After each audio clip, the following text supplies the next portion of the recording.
Ya, kembali lagi di Apa Kabar Indonesia Pagi.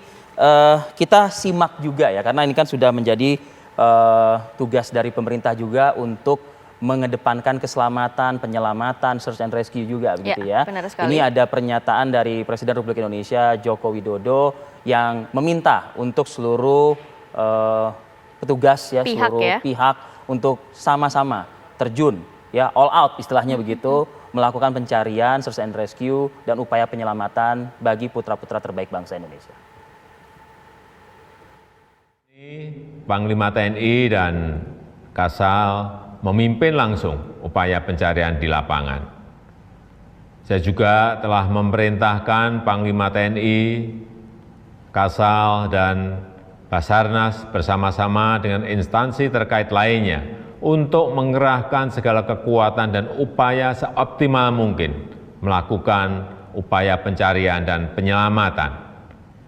Prioritas utama adalah keselamatan 53 awak kapal.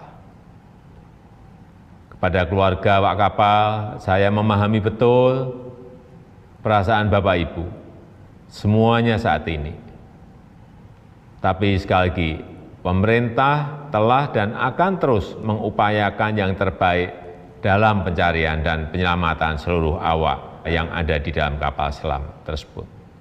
Terakhir, saya mengajak seluruh masyarakat untuk mendoakan agar upaya pencarian dan penyelamatan ini dilancarkan, diberikan kemudahan untuk menemukan kembali KRI Nanggala 402 dan seluruh awaknya dalam keadaan selamat. Insya Allah, amin. Amin, amin ya rabbal alamin. Dan juga memang proses evakuasi masih terus akan dilakukan. Harapannya bisa mencapai titik terang atau ada kabar baik untuk kita semua begitu ya, Vi ya.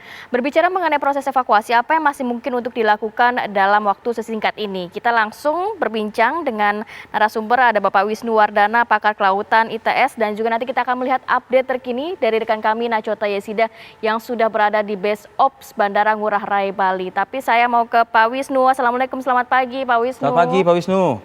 Waalaikumsalam Mbak Arif dan Mbak Ratih dan Mas Tari. Sehat ya Pak ya? Sehat selalu, doa kami untuk Anda Pak. Alhamdulillah. Pak Wisnu, kita berbicara mengenai proses evakuasi ini berpacu dengan waktu begitu ya. Oksigen masih ada kemungkinan tetapi menipis mungkin sampai dengan 72 jam kabarnya. Belum lagi dugaan saat ini kapal KRI Nanggala 402 berada di dalam 700 meter. Kalau dari Anda sendiri, proses evakuasi atau upaya apa yang masih bisa atau masih mungkin untuk dilakukan? Ya, memang di dalam suatu kecelakaan, khususnya kapal selam itu, pertama kali kita harus mengidentifikasi dulu posisi dari kapal selam itu di mana. Nah, setelah posisi kita tahu bagaimana peletakan kondisi kapal selam itu sekarang di dasar laut bagaimana. Gitu. Karena kita tahu Mbak, kapal selam ini kan produk tahun 80 ya. Dan pada tahun itu kapal selam dirancang untuk dapat tenggelam 300 meter. Hanya 300 meter. Kemudian pada tahun 2020, 40 tahun umur kapal selam itu, saya perkirakan kapal selam ini hanya mampu sampai 200 meter saja. Berkurang ya Pak Wisnu berarti ya? Berkurang karena ada efek kolusi, ada efek macam-macam di struktur itu yang mengakibatkan kekuatan struktur itu menjadi berkurang gitu Pak. Nah, kita tahu bahwa kapal selam ini hanya 200 meter, tapi kok sampai sekarang pada posisi 500 meter, 600 meter. Dugaannya Pak ya? Iya, pasti ya terjadi sesuatu gitu. Ini bukan hal yang wajar gitu.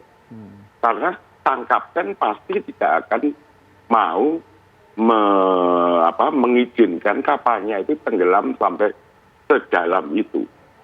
Karena kalau di laut itu enggak ada penurunan kedalaman katakan 10 meter, itu tambahan tekanannya 1 bar. Turun lagi 10 meter, penambahan tekanannya 10 bar lagi 20 bar dan seterusnya. Bayangkan kalau 500 meter itu tekanannya 50 bar atau 60 bar. Itu adalah tekanannya tinggi sekali karena kemampuan manusia menyelam saja. Maksimum itu cuma 50 meter.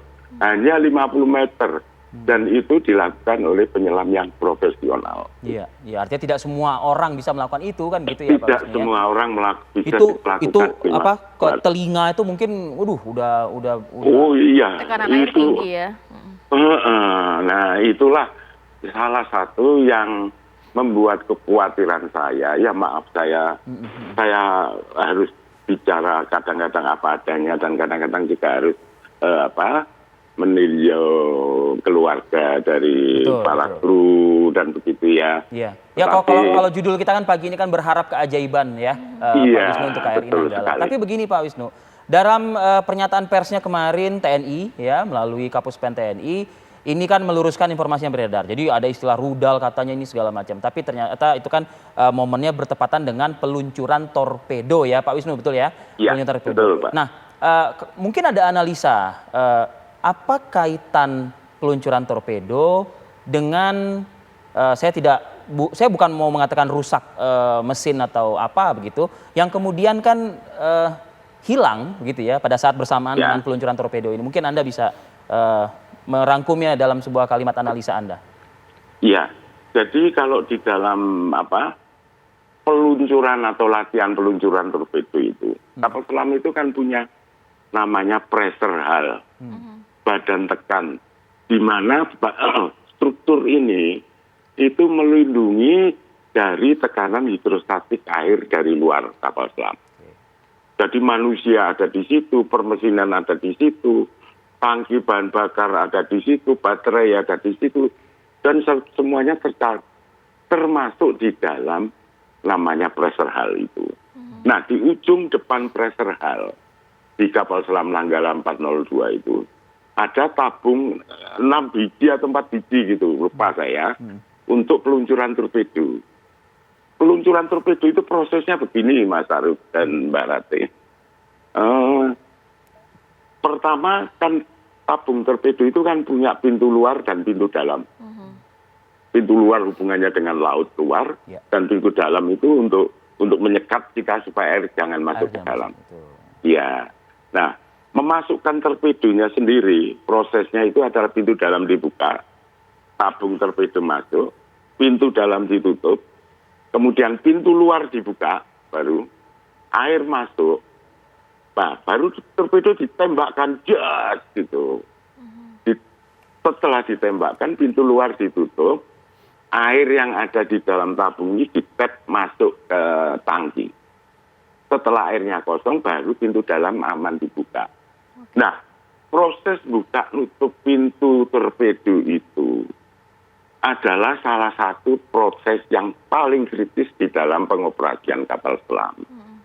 Saya curiga kalau ini di dalam rangka latihan penembakan torpedo, penutupan pintu dalam ruang torpedo itu tidak sempurna. Apa dampaknya Pak Wisnu kalau penutupan pintu torpedo ini tidak sempurna? Dalam arti bisakah air itu masuk ke dalam kapal atau nanti kapalnya jadi malfunction? Betul, jadi gini, kalau pintu dalamnya kuncinya tidak sempurna, sewaktu pintu luarnya masih terbuka, kalau tidak sempurna maka blast, air akan menerjang masuk dengan tekanan tinggi tadi di dalam pressure hull. Nah itulah, kalau sampai air dengan tekanan tinggi itu masuk ke pressure hull, semua baik manusia di situ, baik peralatan di situ, permesinan di situ, semuanya pasti langsung mati. Itu dalam kedalaman berapa Pak Wisnu biasanya torpedo itu ditembakkan? Tergantung kita, posisi kapal kita berapa, posisi target berapa, kemudian ya kita kadang-kadang itu di snorkeling time. Tapi persiapannya kan, persiapan pemasangan torpedonya kan bisa dilakukan pada semua kedalaman gitu. Oke, pada saat peluncuran torpedo dibutuhkan juga kah semacam kayak power, tenaga yang optimal begitu? Sebenarnya kalau peluncuran torpedo, kalau torpedo sudah terpasang rapi atau terpasang baik di dalam ruang torpedonya itu, ya tinggal torpedo itu kan kayak kapal selam kecil gitu aja. Jadi kapal selam kecil, ada tabung kecil, kemudian ada propeller gerakan motor, motornya merestart mendorong torpedo itu sampai mengenai sasaran kan gitu. Iya. Ya, jadi kalau menurut saya kalau dihubungkan dengan latihan torpedo, kemungkinan kecelakaan adalah tidak sempurnanya penutupan pintu dalam tabung torpedo itu. Analisa Anda ini berdasarkan apa? Kejadian-kejadian yang terjadi begitu maksudnya? Iya, jadi saya menganalisis itu berdasarkan data-data kecelakaan kapal selam akibat pemasangan torpedo.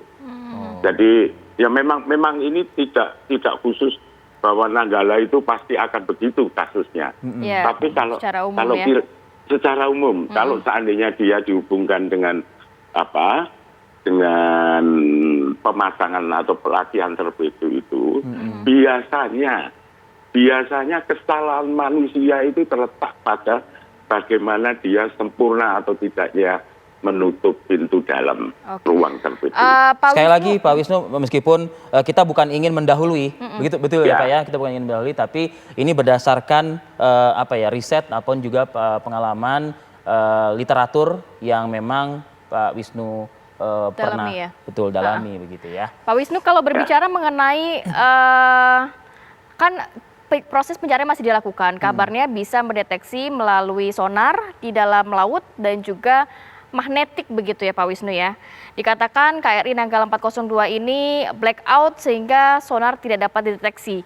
Mungkin nggak masih ada chance untuk menemukan sonar ataupun magnetiknya. Tapi nanti dijawab sesaat lagi ya Pak Wisnu ya. Kita harus kembali usai jeda berikut dan kita juga nanti akan mendengarkan bagaimana pernyataan dari Panglima TNI ya Vi ya. Dan juga Menteri Pertahanan ya.